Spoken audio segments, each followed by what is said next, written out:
बिस्मिल्लाहिर्रहमानिर्रहीम। जैसा कि पूरी कौम जानती है कि इमरान खान की लाइफ को 70 साल में उनके ऊपर कोई केस नहीं, कोई करप्शन के चार्जेस नहीं है। एक वैध केस 3 साल की गवर्नमेंट में जो बनाया गया था वो तोशाखाना की का केस था, जिसमें एक गैर कानूनी सज़ा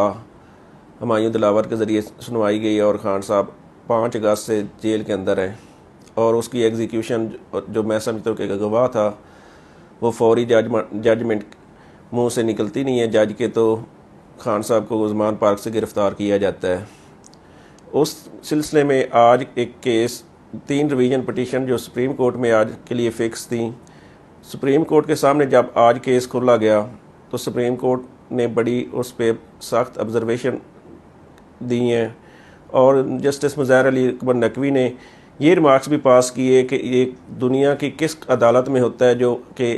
हुमायूं दिलावर की कोर्ट में हुआ है कि एक मुलजिम को उसका हक़ सफाई नहीं दिया गया। बेसिक जो सबसे पहले यूरिसडिक्शन का क्वेश्चन होना था वो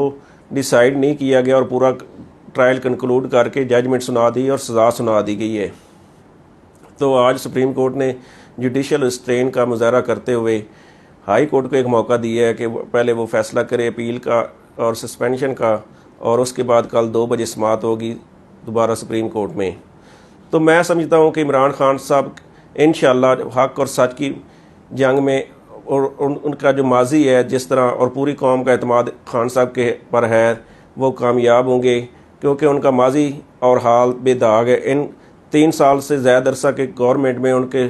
ऊपर कोई भी ऐसा करप्शन का एलिगेशन ये साबित नहीं कर सके, बना सके, सिवाय फ्रीविलस लिटिगेशन के। और इन्होंने 250 के करीब 200 के करीब जो केसेस बनाए हैं उनमें किसी में कोई जान नहीं है, कोई मेरिट पे एक केस भी प्रोसिक्यूट नहीं हो रहा। तो इंशाल्लाह कल का दिन बड़ा इम्पॉर्टेंट है और मुझे कभी उम्मीद है कि खान साहब सुरखरू होंगे।